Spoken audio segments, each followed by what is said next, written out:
The following podcast does contain some mature language. More importantly, it can and will contain spoilers for portions of the main scenario questline and possibly content released in patch 6.1. You have been warned. On with the show. From the many realms of Atheris to the distant reaches of the 1st and the 13th via the magic of podcasting, this is episode 20 of A Podcast Reborn, a show celebrating our journey in the past, present, and possible future of Final Fantasy XIV.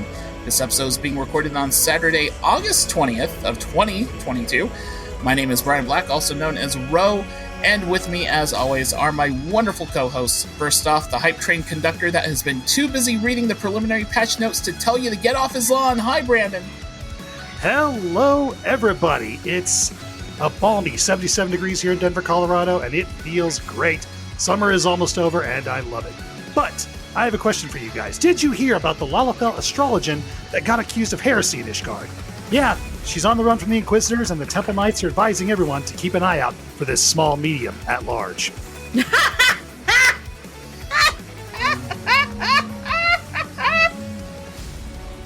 I love it. That's a good one. Thank you. That was a lot. Wait, that was question. A lot. Is it astrologian or astrologian? I always go with astrologian because it's astrology. I know. I've always heard it mentioned by people in game as astrologian. Yeah, I've always said astrologian too. I don't know. I mean, I'm not saying you're wrong. It's a tomato thing, really. I need a voiced character to say it, please. Sure. Yeah, I don't think anybody ever has. The closest we've got is Urianger picking it up, but I don't think he ever says what he is. No, Urianger would never refer to himself as an astrologian. He'd find some sort of fancy term for it. Yeah, or he'd be like, I read the cards of fate. Like astrologian or astrologian isn't fancy enough as it is. Come on. Mm-hmm. No, not for Urianger. No, yeah. Fair enough. I mean, you remember how fucking melodramatic he was when he was healing Y'shtola during the Shadowbringers cutscene. You do have a point there. She's just buff me, you little bitch. and of course, with him, of course, that voice that you've heard is the Chaos Gremlin in desperate need of caffeine that's about to go on an international adventure which involves so much travel time that she might just finish another playthrough of Fire Emblem 3 Heroes. Hi, Megan. Hi. And yeah, I might. Well, I haven't finished the first one yet. That's why I'm saying you might have enough travel time that you finish the first one and the second one. Yeah, you're going. I'm not saying specifically in case you don't want to tell people, but you're going a ways. I know that. I'm going to Scotland for 2 weeks, almost 3 weeks. My aunt lives there, and we are renting a boat. We are going to boat on the Scottish rivers and lakes and stuff. It's going to be really cool. I'm super looking forward to it. I'm very excited. I haven't seen her for a while because, you know, the times we live in. Oh yeah, I don't know. I watch a lot of YouTube, but like they can't say COVID or else they'll get like flagged or something. So yeah, I'm like, yeah, that's the unspoken word. But yeah, borders are opening back up. My family planned a big trip. My mom's going. One of my brothers is going. Me and Ward are going, and like my aunt and all of her friends that she has in the country are coming too. So it's gonna be really cool. I'm very excited. Jealous. It sounds like a lot of fun. Mm-hmm. So I guess that begs the question, and by the way, people listening to this, if you're listening to it when I plan to release it on the first day, it's probably just a few hours before 6.2 launches. How much time, if any, do you get with 6.2 before this trip? Not a lot. It's like the first week of September is when it starts. Mm. But I don't know. I'm out of it right now.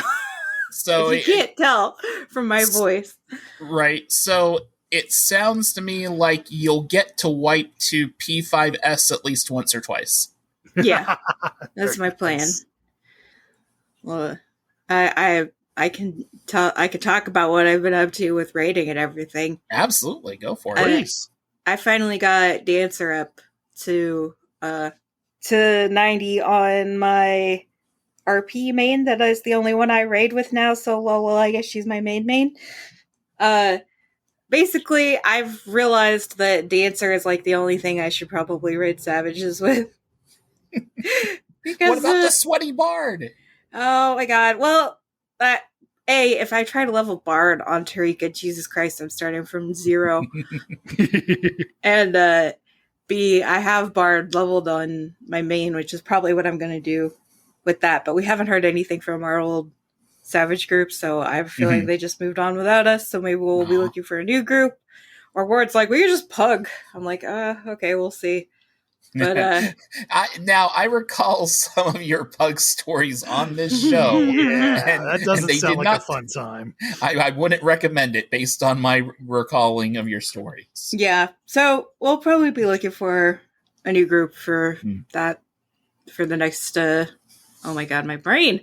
For new Savages, we'll probably be looking for a new group on our main group. We're like BIS in our main jobs, except for I never got the Bard weapon. I actually cleared P4S as a Dancer because Dancer is way easier and you have a dash, which I've discovered is like a lifesaver for me for when I'm being dumb. But I ended up getting invited to the main raid of the group that I'm doing, and they're trying to clear P3S, and we managed to make it to the fire tornadoes of P3S, which they could not do while I was on my machinist or even on my Reaper. So, I'm helping. AKA, it's all I can do. It's all I know. That's the best dancer I can be, which is just, okay, but better than bad. On the next episode of So You Think You Can Dance. Well, Dancer's it's one of those things where, like, you can screw it up, but it's a lot harder to screw it up than Bard. With Bard, it's literally like, you gotta do all of your stuff in your fancy song, and you gotta hit the GCDs and the OGCDs at the right time. Like, you can't, if you overlap it and you're drifting and you're fucking it up, and I'm like, ah! And if you don't hit all your GCDs and your OGCDs, then it's OMFG. Well, it's OGCD and GCD weaving, which is like, it's all about, like, you have to hit it, like, you have to make sure you're not clipping the animations, and you have to make sure that you're not doing too many or too few. And it's like, oh my god. And with Bard, like, half your rotation is OGCD, which when I was doing it initially, when I was coming straight from WoW, I was like, oh, all these buttons lit up, I should just mash them as much as I can. Like, they're up, I can hit them. But no, it's like, you can only do 2 OGCDs in between a GCD, and if you do more than that, you're causing your GCD to be delayed, which is like a huge DPS loss. Which, if you're not big into raiding, that all probably sounded like I'm doing technobabble from friggin' Star Trek. But I'm going to make a very clear admission of guilt here. Summoner is a relatively easy DPS class to play. Uh-huh. I have never parsed myself. I don't think I ever will parse myself. And I pretty much press the buttons when I see that they're lit up and I can. I base it for me, it's like, okay, some of this thing is Bahamut or Phoenix up, summon it, do their things, go back to summoning the other 3 things, rinse, wash, repeat. Yeah, I'm pretty sure that's okay. Summoner's cake. It's literally like, summon Bahamut, summon the other 3 things, summon Phoenix, summon the 3 things, repeat ad nauseum, and weave in, your the instant ruin 4 and all that shit in between when you can, and that's all I gotta do. The only extra sweaty thing with Summoner is you should be using what's the button that makes your next cast instant cast? Swiftcast. You should be using do that on Ifrit's single target spell. No, you do it on Garuda. Well, for AoE, you use it on Garuda's Slipstream, right? Okay, the last time I looked it up, it was supposed to be Garuda, but I will admit I haven't played it in a while. Right now, I'm just focusing on... Yeah, like, if I'm in a dungeon, if I'm doing a dungeon run or something like that, like if I do the name of the end dungeon that has the bluebird in it, there's Starbird in it. The one I seem to always get when I do up for X. Yeah. When I get the one that dead gives ends, me PTSD if I see it. when I get dead ends, I'm like popping Swiftcast and Garuda Slipstream on once the packs are gathered up, and it's just kind of that's almost muscle memory now. But like on single targets on bosses, I will Swiftcast when Ifrit's single target spell is up. I think you're still supposed to, because you have to do all 3 summons. I'm pretty sure that it is marginally better to do it on Garuda because it's like a slightly longer cast and you're like reducing that. But I don't quote me on that. And it's only like if you are super sweaty. Right.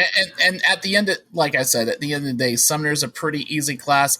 I mean, I've got Red Mage leveled and I know how to play Red Mage, and Red Mage isn't that hard, but I keep on finding myself. I friggin' told you.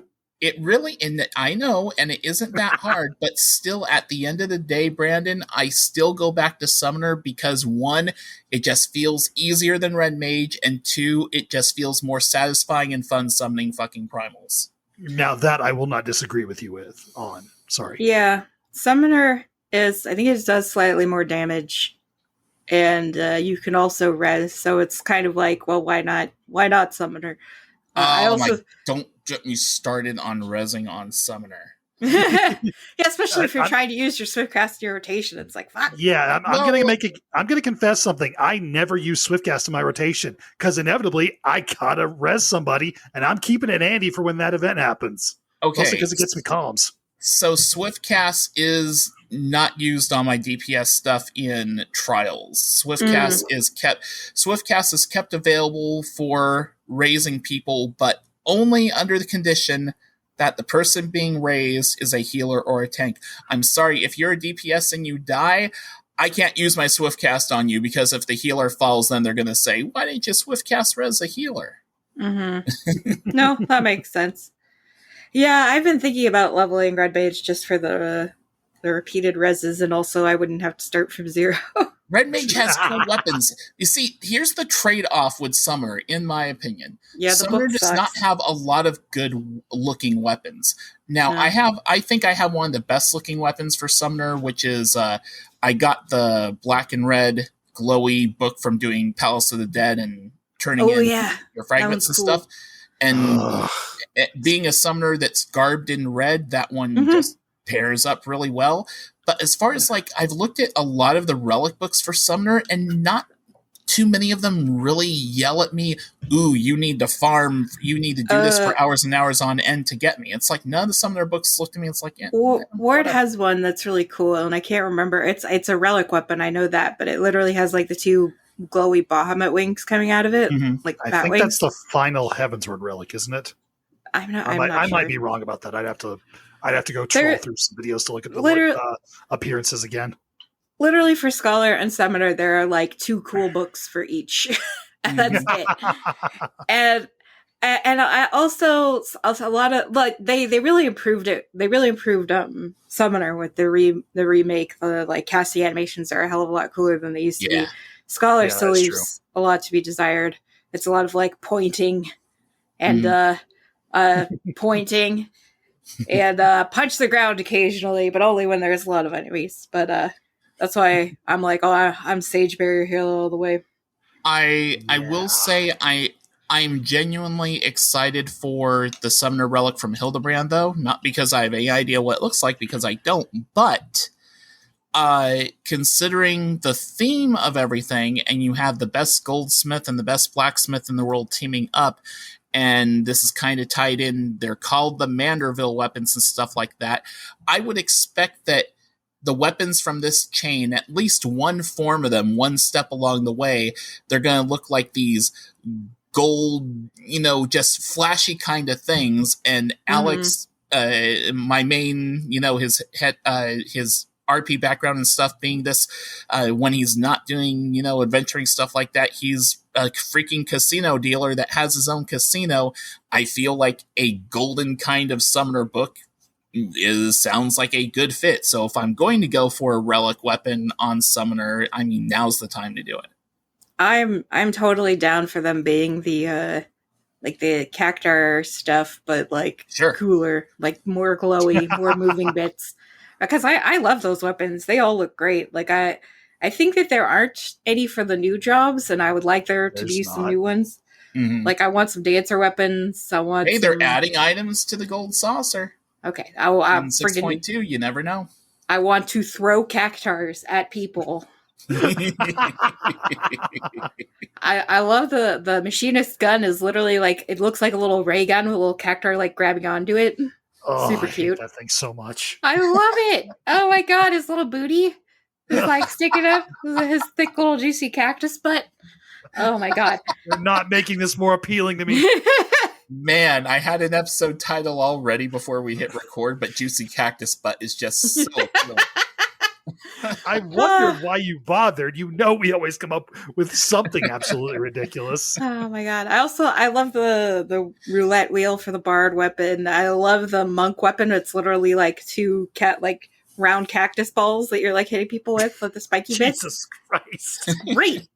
Oh my god. Spiky bits on the cactus balls. Well, what's great about it is when I mostly play monk in PvP on my main, and I've got the cactus punchers.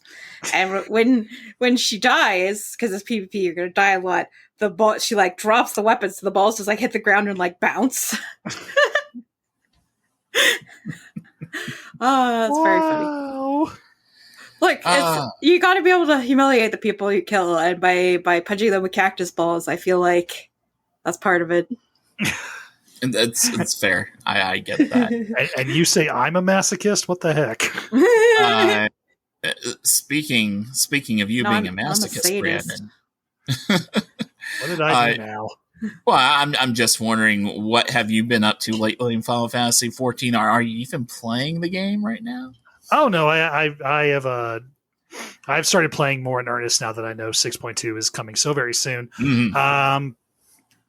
Been working mostly on just leveling more jobs up, via doing the elephant people every day.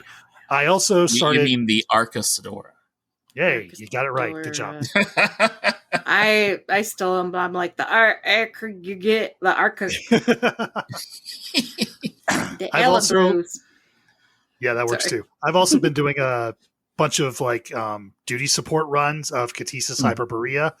I was trying to basically collect the full sets of caster and healer gear from there, mostly because I was looking in my inventory and I realized I had more than half of them. So I figured, why the hell not? So I got the full caster set a while back, and I've been trying to finish off the healer set. So every day I, do my dailies, and that'll switch back over to the old man, swap to one of my 2 healer jobs that he has leveled, which are Sage and Scholar, and then I'll just do a quick trust run because I don't want to heal regular people. No, thank you.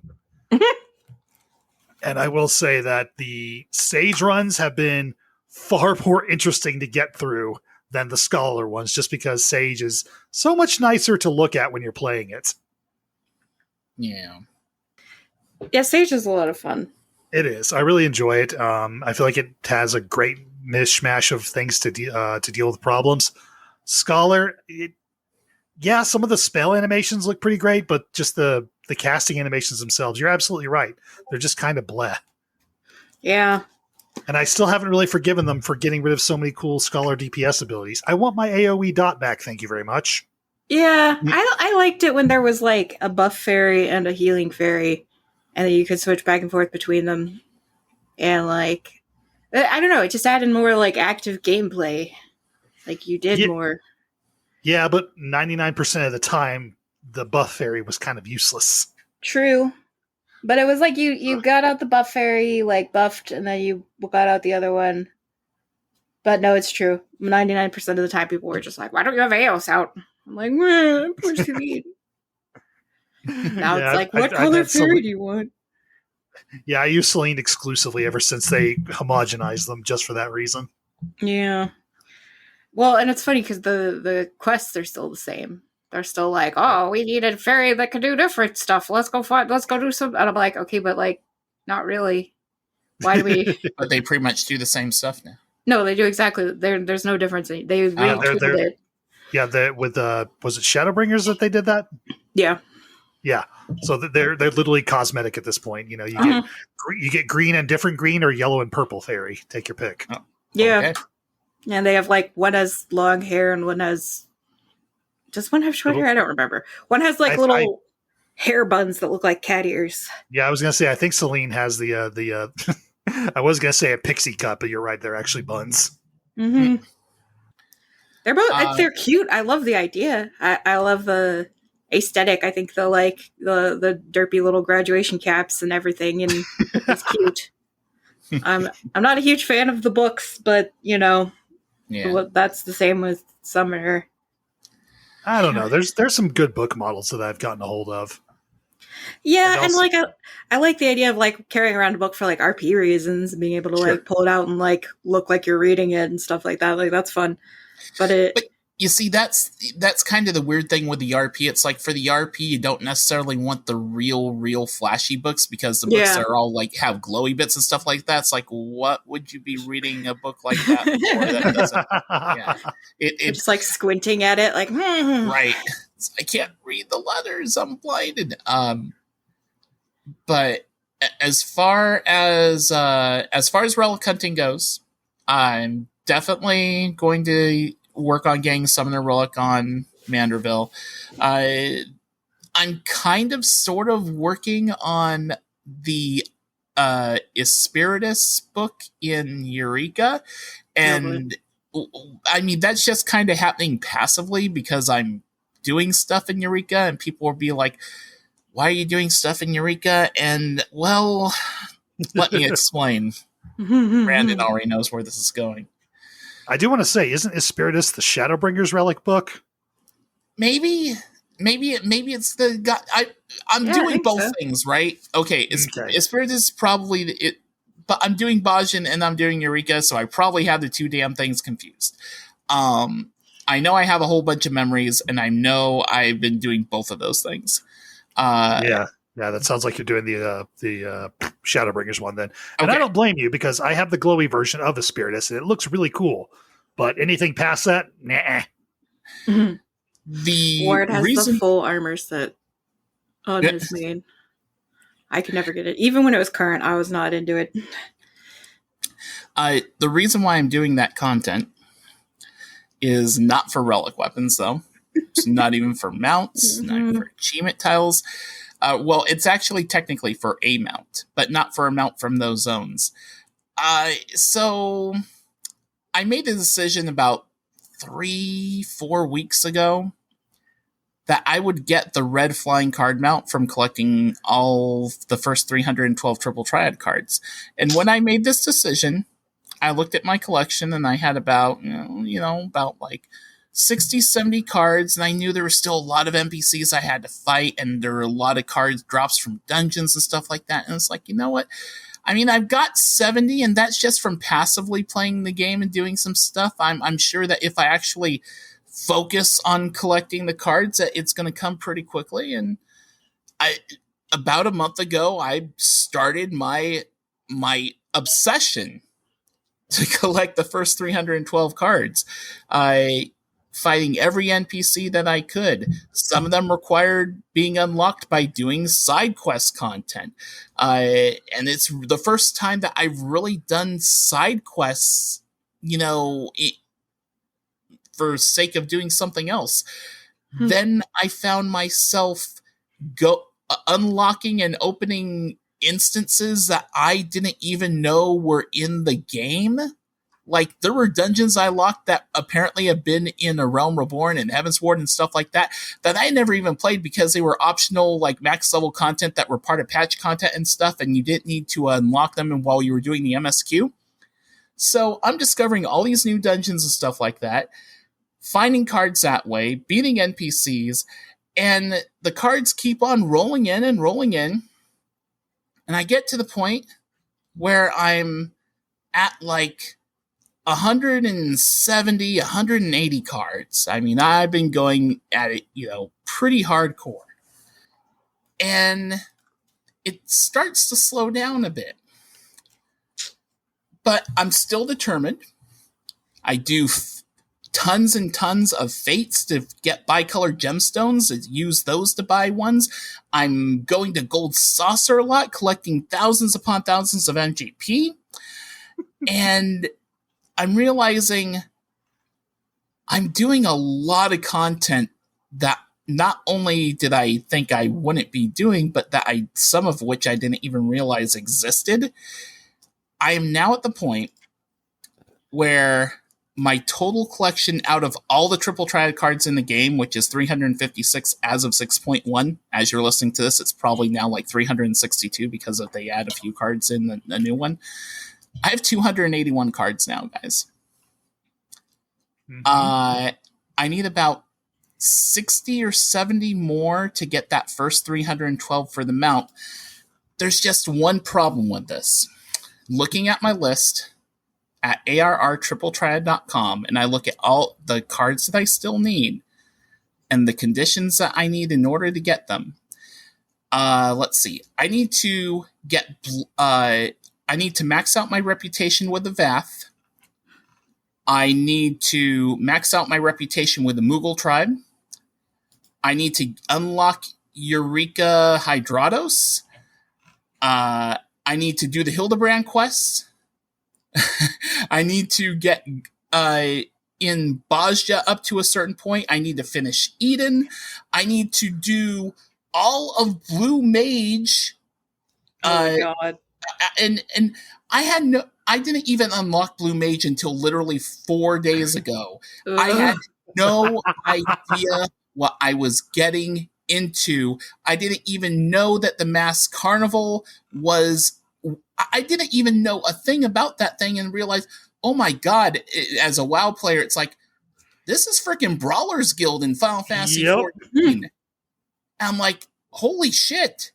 And it's kind of fun, but it's also kind of frustrating. And farming spells is like just another kind of similar layer to getting Triple Triad cards. Some of them are easy to get. Others require some help. And that's all the stuff I've mentioned is just content that I need to do. I also need to max out reputation with a custom deliveries dragon NPC in the freaking Firmament. Oh my god. So I did the Firmament and the Diadem for the first time a couple of days ago. L2 is best dragon friend. Yeah. And folks, I haven't even mentioned all of the trials that I still need to get RNG card drops from.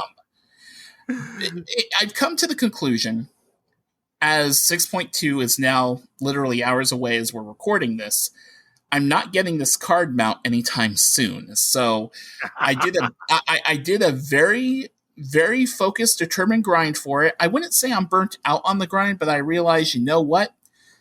What I did is the exact kind of thing that Yoshi P would put something like a flying card mount out there for something to do. It's like if they're looking for things to do in Final Fantasy XIV when they don't have new content out, well, that's why something like the flying card mount exists, and I'm grateful for it, but I'm not going to burn myself out over getting that card mount, so I'm putting my quest for card mount on hold for now, but when we're in between 6.2 and 6.3, I will probably try it again.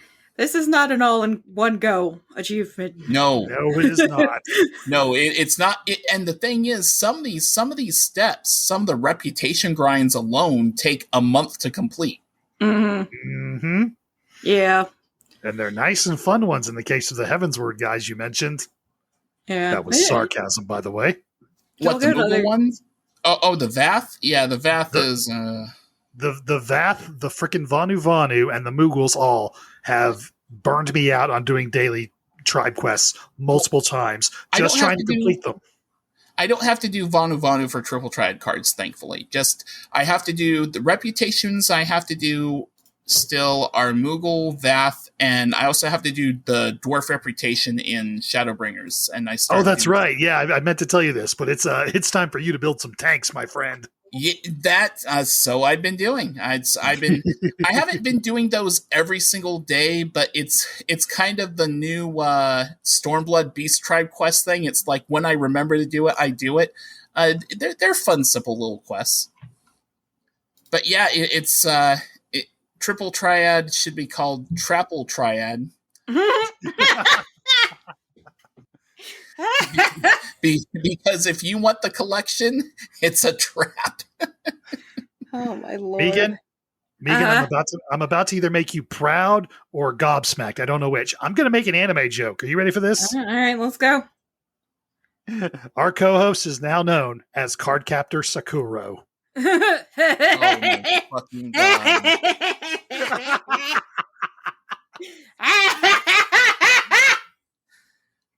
I think we broke her. And that, unfortunately, is probably the title of the show, and I really let's get him a Philly dress. And that, my friends, is what we like to call a victory. See, you got your little blue mage cane, and then we get you a frilly dress, and then you're perfect Make cosplay. It stop. I've got enough anime bullshit coming my way with the Hildebrand quest. I don't need this. Oh man, I've been watching a lot of anime lately because I've been stuck in bed because I probably broke my toe.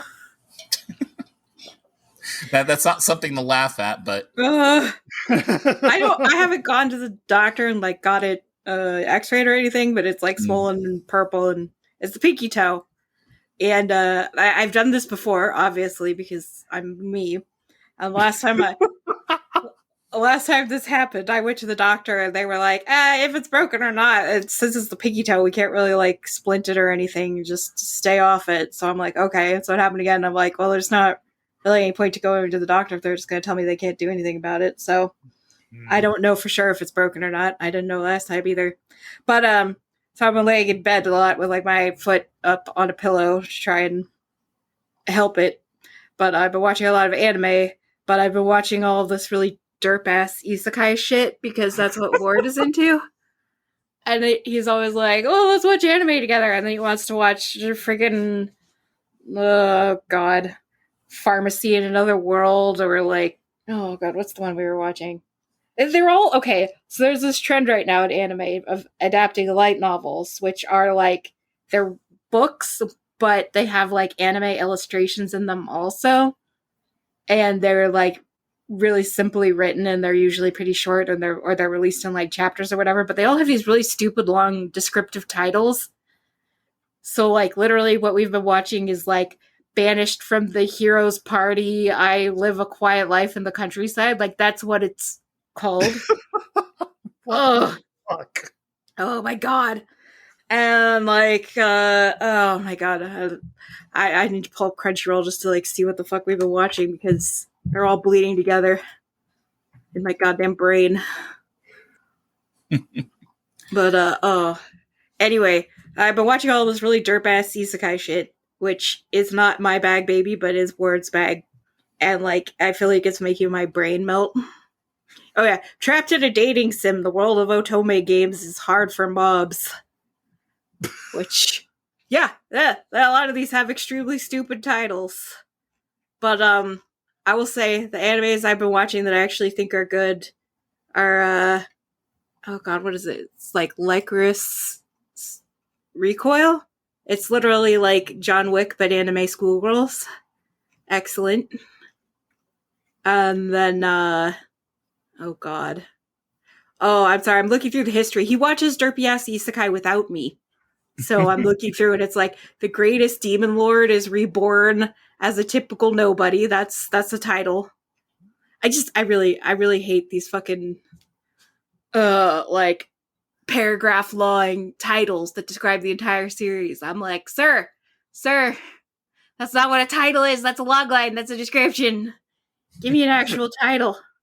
That's a Netflix description. I did get him to watch the entertainment arc of Demon Slayer, which you guys should watch Demon Slayer. It's really good. It's just the animation quality. There we go. Drink. Yeah, there it is. Anytime Megan encourages us to watch Demon Slayer, take a drink. God damn it. It's good. You fuckers. Crap, I'm out of whiskey already. One of these days I will. I make no such promises. Yeah, Spy Family, Demon Slayer. I'm trying to think of like all the actual good anime that's out right now. Chainsaw Man's coming soon. I would recommend Descendants of a Bookworm. That one's really good. You guys will like that. But it is also isekai bullshit, but not as bad because it's actually has a good title and is actually a good, well thought out story, and not just like, oh, I got reborn and all these hot girls want to do me now. Ugh. Why do I do this? I don't know. Why have you done this to yourself? Because I want to spend time with Ward, and he's always like, oh, this one's really good. And I'm like, okay. And then I'm like, what the fuck?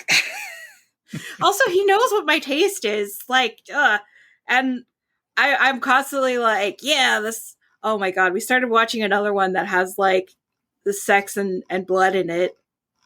But is still isekai bullshit because it has to be, which is the harem in the labyrinth of another world, which I found out is excluding a title from the light novel, which was Slave Harem in the labyrinth of another world. So it's all about this fucking guy gets sent into a video game that he is playing, but it's for real now, and he's like murdering people to get the bounties so that he can purchase a woman to use as his slave for adventuring, as like an adventuring party, but of course also to bang her. So that's Can we go back to talking about 6.2, please? I was going to say, I'm seriously uncomfortable right now. And on that note, thank you for listening to the anime. Don't watch isekai anime. That's my like. It's a public PSA. Like, if you see an anime and it looks cool, just like check the tags. If you see isekai or like in another world, get the fuck out. There you go. Good advice.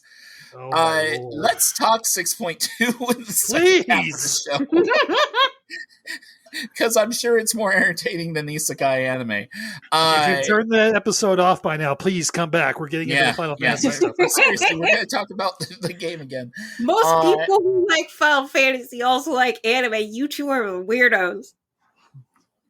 Hey, I didn't say I don't like anime. Okay, what anime do you like? Anyway, about 6.2. Yeah, that's what I thought. We need to create. I will simply say this: one of these days, we'll create an anime spin-off podcast, and we'll go on for 3 hours about it. I swear. Can I be on that show just to be like, what the actual fuck are you people watching? You can be the fourth co-host. I feel like Ward would have to be in on it as well. Yeah, you're probably right. All right, 6.2 preliminary patch notes did come out a day before we're recording this on Saturday. So we know a little bit more about what's happening, of course, since our last episode, and apologies for being a week late on this, but stuff happens. We did have another live letter, so we've gotten a bit more of a look at Island Sanctuary. The notes are out, so we know a bit more about stuff that is coming our way. I guess the easiest way to kind of cover at least a small bit of this, because as these patch notes usually are, they are long as fuck. I will simply, and a whole bunch of sections that have question marks in it don't help it at all. Megan, from the stuff that you skimmed through or read through the patch notes, what jumps out at you, what excites you, whether it's stuff that we've known about for a while or maybe some stuff that the patch notes reveal that you weren't expecting, some sort of quality of life change or whatever? Mostly I'm just excited for a new PvP season. I want to see what the new rewards are going to be. I want to punch people in the face with my cactus balls. It looks like this series or season, it's mounts for, like, they're kind of like cruise chaser mounts for the Rival Wings colors. Oh, yeah. Rival Wings is really fun. Have you guys done Rival Wings? I have not. I've only done Frontline and Crystalline Conflict so far. Rival Wings is very, very fun. At some point, I'll take you guys in because it does take a little explanation to it, but it's not complicated. You just kind of have to have some idea of what's happening. I know the basis of how it's supposed to work, and it looks super fun. I've just never had an occasion to actually be able to go in there because anytime I think about it, for whatever reason, you can't seem to queue for it. Yeah, they used to bring it up whenever there was Mogstones, and that was how you farmed them, but they haven't had that for a while. But they didn't do that this time around. But yeah, it's really fun. You get to pilot giant robots, and while you're piloting the Alexander music is playing. Yes. So that's a lot of fun. It's kind of almost, I know that like what are the games where you have like lanes to guard and like you have to protect your base. MOBAs. Yeah, it's MOBA-esque. It is not actually a MOBA, but like it's sort of like that. Like you're basically trying to destroy the enemy's base tower, and the giant robots help you do that, like get through the shields or whatever. Yeah, but the giant robots themselves are pretty weak, or like can get destroyed, and like you have to get a resource to be able to summon the giant robots. And so it's a lot of like fighting each other, but then mostly it's like ignore the other players, go after the robots, and like but go jump in a robot if you can, and like it's very fun, and you get to hear the forward and back and then forward and back. You're like, yeah. Yeah, all right, so PvP stuff for you, definitely. I'm actually gonna say one of the things that kind of interested me is, I mean, Island Sanctuary, of course, I'm going to dive headfirst into that for sure.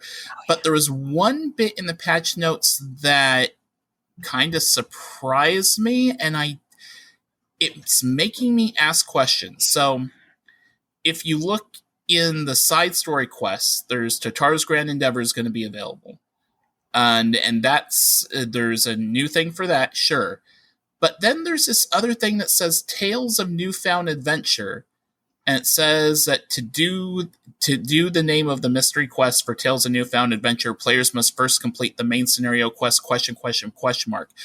So I'm confused by this, because we've already been told that the mystery trial is tied to the story in the MSQ.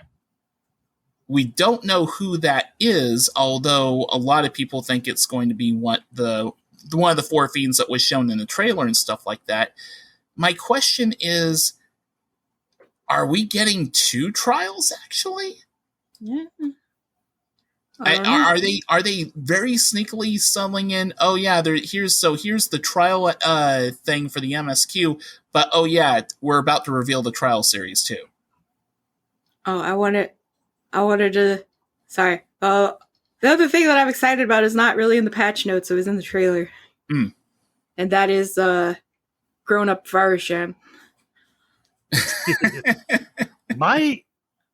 I have a sneaking suspicion that it might just be a new construct. It is absolutely a new construct. Yeah, I'm talking about the Tales of Newfound Adventure thing for Ro. My guess is that's probably tied to adding the patch 6.1 quests to New Game Plus. Oh, because Newfound Adventure was the title of the 6.1 patch. Yeah, that makes sense. I may be wildly off base on that, but when I try to Google to learn more information about it, that's the closest I can come up with. But the notes say you have to complete a main scenario quest that was introduced in 6.2 to access this. So this is something which comes after the 6.2 MSQ content. Yeah, my guess is, I don't know. You might be right, and there is a fire truck and ambulance outside of my house, and I don't know what the hell's going on. Sorry about that. I don't care too much. Yeah, there's no sirens. They literally just came up with like lights flashing. I just happened to look outside and saw that. I'm like, okay, this is problematic. Anyway, so that's the best guess I have as to what that is. I'm sure we'll figure it out come Tuesday. Oh yeah, for sure. One thing, go ahead. I was just gonna say, I am weirdly confused at how slow they're rolling out this Tataru's Grand Endeavor quest chain. Like there's like one quest here in the patch notes. I don't know if there's more that's hidden to it, but it's like, man, they are really rolling this out slowly. Like we had so much speculation as to what this is going to be, and we're getting like piecemeal drops for it. What is going on here? I really wouldn't call it piecemeal. I mean, we got 2 quests in 6.1. We're getting 1 quest in 6.2. Yes, but I mean, this is all.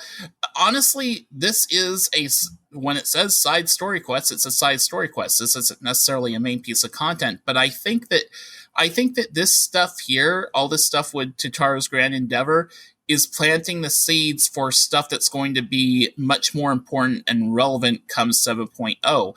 Like, I think this kind of is setting up character growth for Tataru, that this company that she's trying to do might become a big deal. Like, one bit of speculation is, what if it's not necessarily the Scions of the Seventh Dawn that we're dealing with as far as an organization that we're helping in 7.0, but maybe it's stuff done with Tataru or something. I don't know, but I think that all this is. They've got the opportunity to plant seeds for new story content and to kind of further the storyline of characters we haven't seen in a while. So not every side story necessarily has to be vitally important when it comes out, but it sets up stuff for later. Yeah, I suppose you've got a good point there. I would love that if it's like we're helping build the Tataru Empire. Hell yeah. And that's why we end up going to frickin' Mare City or whatever. Yeah. To fuel Tataru's economic dreams of amazingness. I would love for Tataru to just build up an economic empire that like rivals anything the Syndicate has, and she like buys out the Syndicate or whatever. She and frickin' Nanamo become like the Kolalafel rulers of Ul'dah. I love it. Excellent. Yeah, I'm just looking at like the stuff that we have in here about the MSQ. I mean, there's a picture in here of, the Meteor Warrior of Light in his paladin garb confronting Xenos' avatar. So if it means we get to kill him, heck yes, let's do it. I mean, the very first quest is literally in search of Ashdaya. So, right. Hey, we're still going after our dragon friend's long lost sister. So hopefully we get to see some progression or maybe even resolution there. I don't know. I'm weirdly excited for what's going to happen because it seems like we're headed straight into the 13th. We're going to have a whole bunch of void demons to potentially fight. I'm looking forward to where this goes. It looks like it's going to be pretty interesting. Quick gauge for each of you on a scale of 1 to 10. How interested, excited are you about Island Sanctuary? Like an 8. An 8 for you. That's kind of where I figured. Brandon, I'm going to guess you're at a 4. No, it's probably closer to a 6. Okay. The only reason I didn't even get into more, I mean, this literally seems like it's FF14 Animal Crossing. Sure. And the only reason I didn't get super into Animal Crossing in back when it was the hotness during the pandemic was because A, my wife was monopolizing our one Switch to play it. And B, there wasn't much story tied to it. So you guys know me. I'm a story motivated gamer. So you would like Stardew. Yeah, you're probably right about that. I've been told that exact same thing. It seems like there's going to be, some good story tied to it because it requires you to have a certain level of progression in the Endwalker MSQ. So maybe there's going to be something tied in there that'll make it more interesting to me. Either way, it definitely seems like something I'm going to enjoy doing in downtime. So I'm about at a 6 for it. I'm not super amped up for it. It's not my primary focus because that's always going to be the MSQ and the raid storylines. Sure. But it definitely looks interesting. And, I've come to expect quality out of most of the systems in this game. So I know it's going to be well put together, if nothing else. Quick question, because I'm kind of going through these notes here. All the Falcon mounts that were from the Heavensward trial series, Heavensward set of trials and stuff, like the Rose Lantern, Falcon Lantern, Round Lantern, all that stuff. Was there a green one? I don't remember. I don't know, man. There's a picture of a green one in the patch notes here where it says prizes available in exchange for Chloe's certificates have been adjusted. I'm like, have they added a green one, or can you now get whatever the green one was through that certificate? It's probably you can just get it. That'd be my guess. I'd have to go look at the colors. There's a lot of them, and you collect them all, and you get a big Firebird. Firewind, yeah. I saw Word do it. I didn't do it. The only bird I still need in order to unlock the Firebird, I think, is the one off of frickin' Sophia, stupid boss with her scales that make the floor tip. That was like my first raiding experience. Oh, really? In Final Fantasy, yeah. I don't remember if we were doing Savage or I just remember Ward was like, "Hey, you want to try raid?" And I was like, "Yeah, sure." And then I was getting fucking yeeted off platforms. I was like, "What the fuck?" Grady was like, "Isn't this fun?" And I was like, "Yes, what the fuck?" But yeah, it's fun. It's I like what I really like about Final Fantasy's raiding scene is all the like extra crazy bullshit you have to deal with. Mm-hmm. Like, oh my gosh, can I mention a bit of extra crazy bullshit I just ran into with raiding? Sure, go for it. I fought Byakuo for the first time. I love that fight so much. And there was Tiger Boy.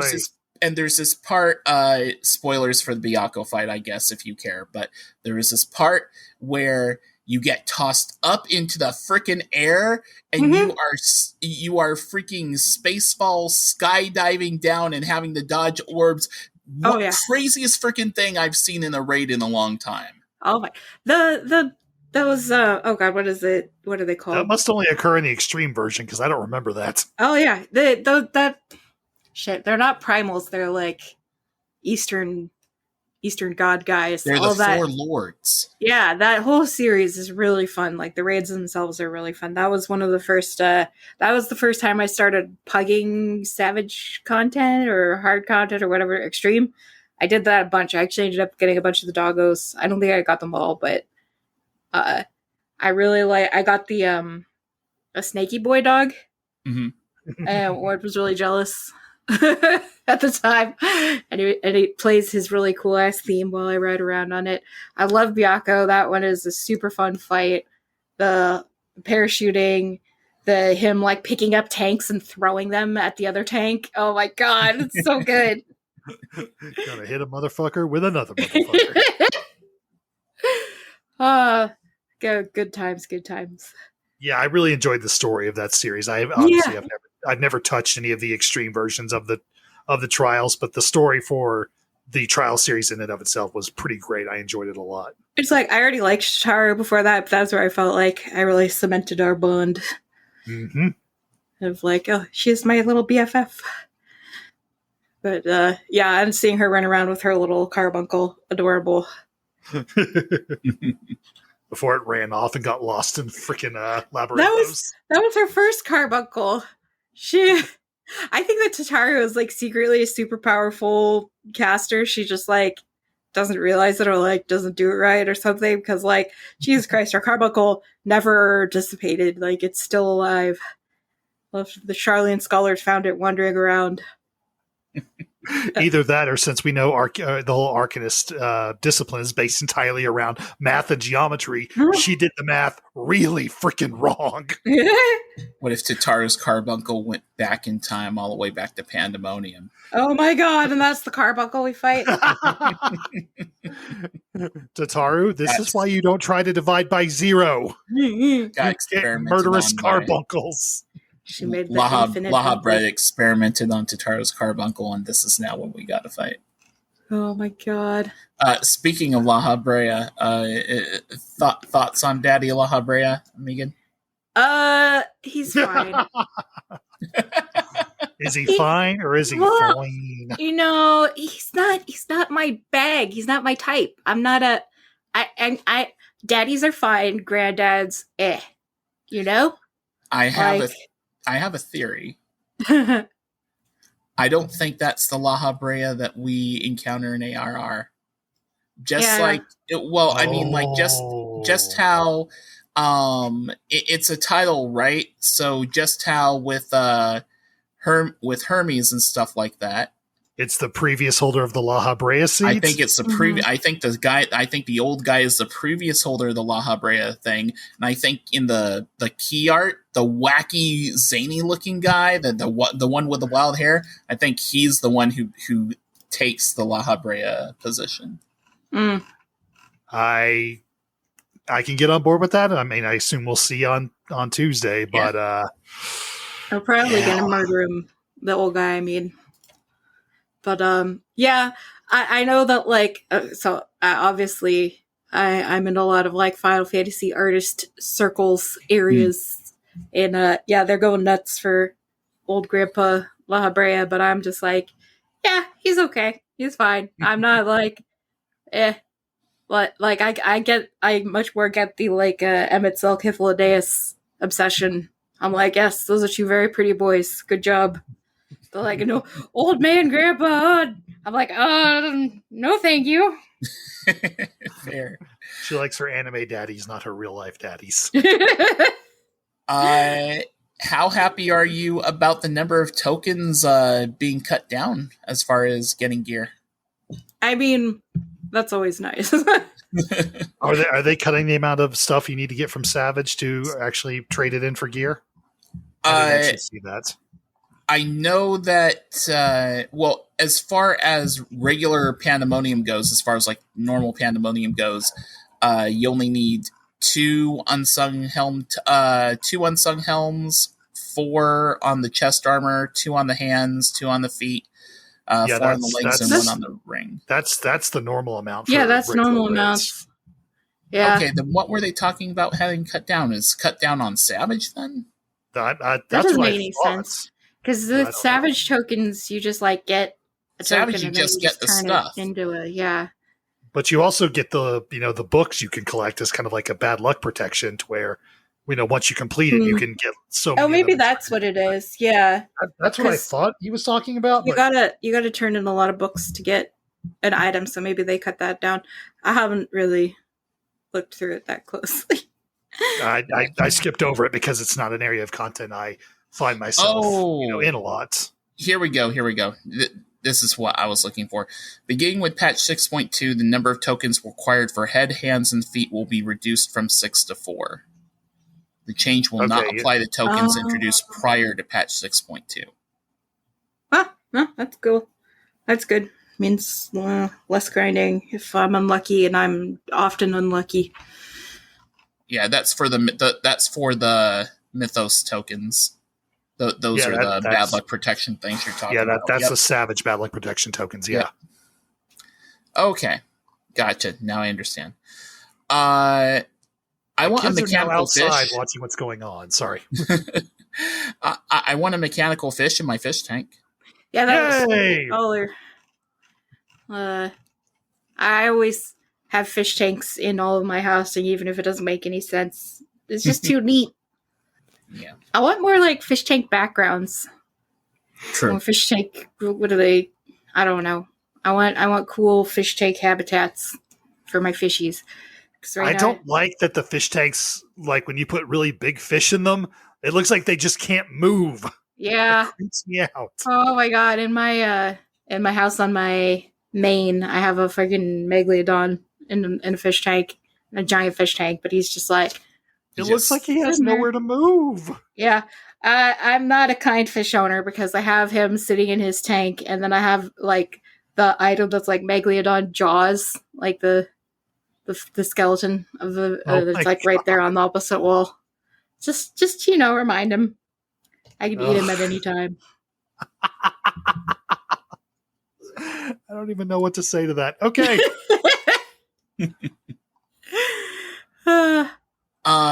Any other points of interest in Super Hype? I have one I want to bring up, but I want to ask you guys before we get close to wrapping up, because somehow we've already been talking for an hour. No, new fashion items look nice. I like fairy wings. I love. You can do emotes with them now. Oh, really? Yeah. Shit. I wonder what it's gonna take to get these, because they are freaking gorgeous. The umbrella ones, they're getting like a singing in the rain emote for those. Oh, yeah. I'm very excited for that, because while I love the umbrellas and I think they're cute, it's kind of lame that you're just like standing there like, hi. Yeah, that's how I feel about most fashion accessories. It's like, oh, you can't actually do anything with them, because the second you try to do something with them, they just go away. I wish that, like, at least the sunglasses were just, like, toggle on, toggle off. Like, I get the umbrella, like, you're holding it with your hand, so you probably, like, shouldn't be able to cast spells and stuff, but, like, the wings, the things that go on your head, like, anything that doesn't have you actively doing something with your hands, I feel like you should still be able to do other stuff. Yeah. But it is literally, like, AFK at the Aetheryte items. Like, that's all they're there for. And I'm like, sure, there's a market for that, but I kind of wish we could do more. The thing that has me a little bit excited as someone who likes to, when I'm not making guild through Casino RP and stuff like that, likes to make guild through Gathering. This is something they didn't really talk about and just kind of dropped into the preliminary patch notes. Botanists and miners may now discover prime collectibles when gathering. So, like, I guess they'll have new nodes and new items, and when you get a collectible and get it up to 1,000, it becomes a prime collectible, and having a high gathering rate increases the chance of a prime collectible becoming sublime, which, when you use ethereal reduction on it, gives you a lot of stuff and rare items. So they're trying to make, I guess, gathering stats matter more. Mm-hmm. So now I'm wondering if tomorrow, of course, again, recording Saturday, I'm wondering if before 6.2, I'm going to decide to just bite the bullet and pentameld my gathering gear. Because right now I have, like, the latest gathering gear where I can get the stuff I need, but I haven't pentamelded it, so I haven't gotten stuff as high as I absolutely possibly could. But now I'm wondering, how important is it to pentameld? Fun game with all the lost materia. Yeah. I'm not big into crafting or gathering. Like, I do some firmament stuff just because I like the collectible shit you can get out of it, but the fates thing in the firmament, like the little mini games they have, I did those for the first time too, because it's like you can get like a crap ton of Skybuilder script in like just 20 minutes doing that stuff. Yeah, it's really fun. You can get like special prizes and stuff. And I got the antelope mount from it. Nice. Nicely done. Yeah, I'm getting all the like eating of different objects emotes. And I think I got the haircut for one of my alts. I think. Now that I'm thinking back to it. I have the gorilla mount from Skybuilder Scripts. I love that thing. Just this giant, angry rage ape carrying you in its arm like it's your baby. Or you're its baby. That is a very funny mount. Oh. And also, as far as crafting and gathering goes, they've raised the cap on gathering script. So it's now, instead of 2,000, you can hold up to 4,000, so you can do custom deliveries and not have to worry about overcapping. Did they do that for gathering and crafting, or just gathering? Yes. Oh, nice. Oh, good. I did not know that. That is perfect. I'm always overcapping while I'm giving it aliens. All I ever do is go buy whatever, master recipe book rank I don't have yet. And like, once I run out of that, I go, well, what the hell do I do with this crap now? Mm-hmm. I just buy material and put it on the auction house. Yeah, that's what I end up doing after I get all the master books. They're going to... Minions and mounts are going to be expanded to 30 slots a page, and you can now have 30 favorites. So they're yay! More as far as that favorites is cool. go. Yep. And adventure portraits are entering their official release. So if you don't have but by the time you're listening to this, it's too late. But if you didn't have portraits linked to your characters, they're probably gone now. Sorry about that. Oops. Yeah. It's not like it's difficult to redo them.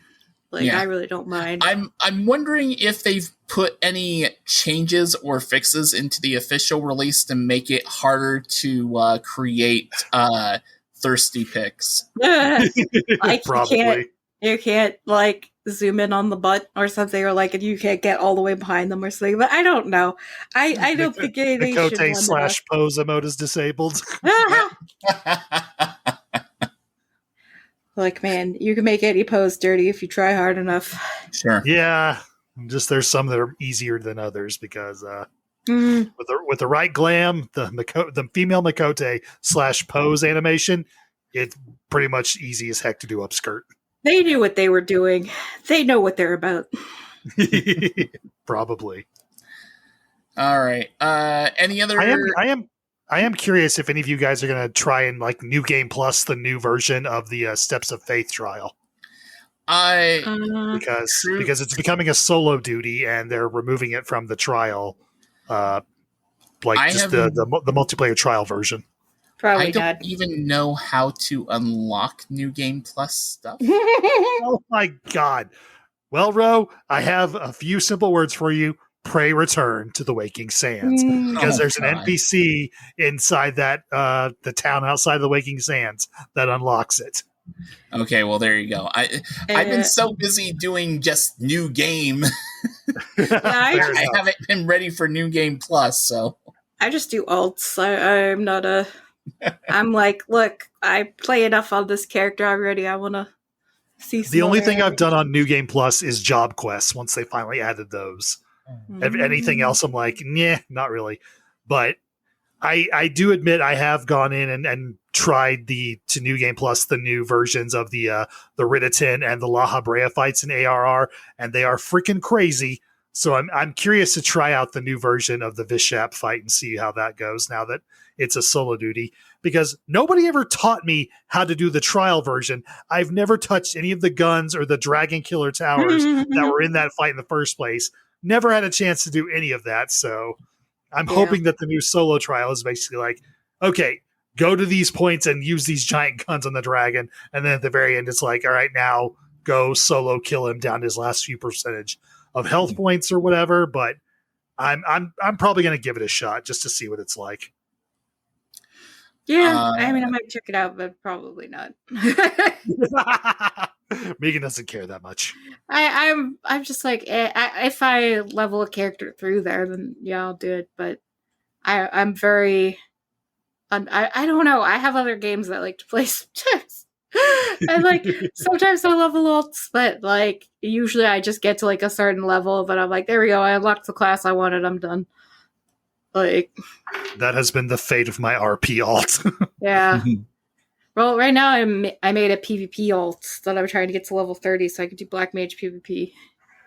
But yeah, she's a little like cat girl, but I made her like a black cat with like black skin and yellow eyes, and she's like tiny.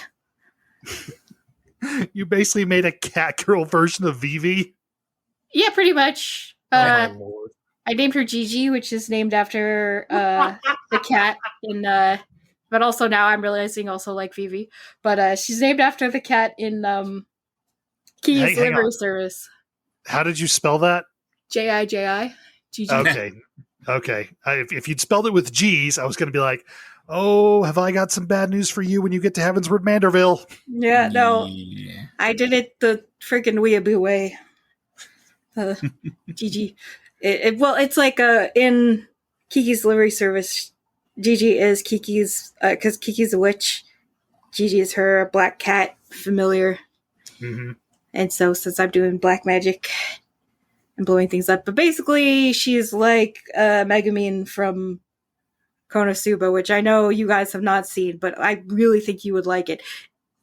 Oh, that Konosuba is the asterisk on my Don't Watch Isekai because Konosuba is a parody comedy about how stupid Isekai is. Of course. And that's okay. And it's fucking great. It's so good, I literally went to see the movie in theaters back, before. Before the dark times. Yeah. It's honestly, I'm usually not into like anime comedy, but this one is legitimately great. One of my favorites. And one of my favorite character in it is, well, I don't know if you guys, it's basically like what if a character from a hentai was put into a normal setting. So she's like stupidly horny and like masochistic and like constantly trying to like get into compromising situations, but everybody else is just like, what the fuck? Yeah. Yeah, you're not really selling this to me. Sorry. Oh my god, it's so funny. She's the tank paladin, and she's masochistic. She likes to get hit. Oh boy. On that note. Oh thank God. There's definitely going to be a hell of a lot to do in 6.2. Megan's not going to be able to talk about a whole lot of it on the next episode because, well, she's probably not going to be here on the next episode. Yeah. I think you're still going to be in Scotland when we record the next episode, so I just want to say do have a very safe trip, and I hope you have a lot of fun there. I'm so excited. It's going to be a great time. We're setting up pet cameras so we can keep an eye on Butterscotch while we're gone. Nice. Is someone coming to like feed him or something? Or yeah. Or feed her? I don't remember. Yeah, she's a she. But okay. Ward's coworker was the one. She's like known as the cat lady in her neighborhood, and so somebody just left baby Butterscotch on her front porch. Aww. And so she was like she took her in, but her other cats were bullying baby Butterscotch. And so she was like, I gotta find a new place for her to live. So she was asking around the office, and Ward literally texted me like, hey, you think we could get a kitten? I'm like, yeah. He's like, let me send you a picture. I'm like, Ward, if you send me a picture of this cat, we are getting this cat. Mm-hmm. And now she's our baby. Aww. The only reason I'm asking is because a couple of friends of mine from our WoW guild, Sean and Danielle, if you're listening, hi guys. They had a white cat named Lucian, who, whenever I would go over to hang out with them, was the sweetest little furball ever. He loved me. He loved to come play with me, and I was always happy to do it, even though I'm allergic because he's cute. Why not? The one time they went out of town, it was after their wedding. They went out on their honeymoon and said, hey, do you mind going and feeding Lucian? Because we lived in the same apartment complex. I'm like, yeah, absolutely, sure. Went inside, said, hey, Lucian, how you doing? From that moment on, he hated my guts and tried to murder me every time he saw me. Oh, no.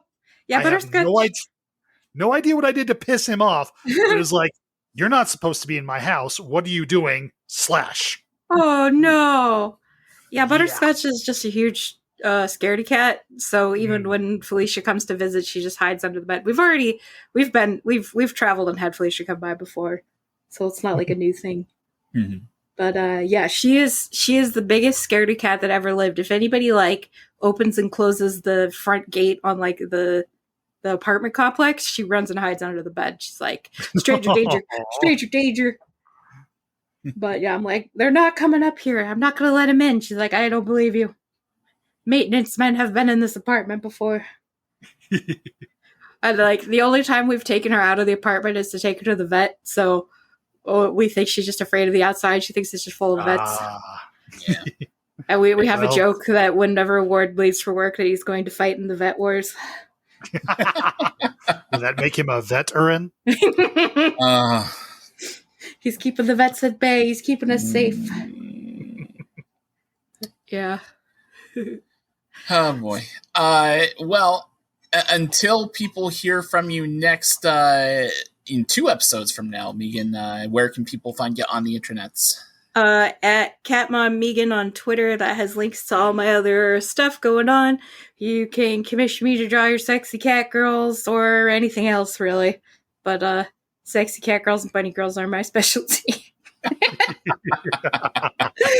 Also have links to my art Tumblr and my webtoon and anything else I'm doing. And lots of pictures of Butterscotch, which is why my name is Catmom.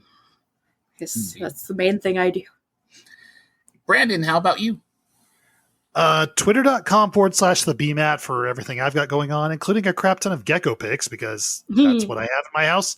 I do want to say, if you're interested in following my adventures with FF14 Right 2022, it is starting in September, and I will be posting my entries as I do them on the daily, both to my WordPress blog and to my Tumblr, both of which you can find links to in my my Twitter bio. So keep an eye on that as September rolls around. I'll be posting my entries for Right 2022 every day.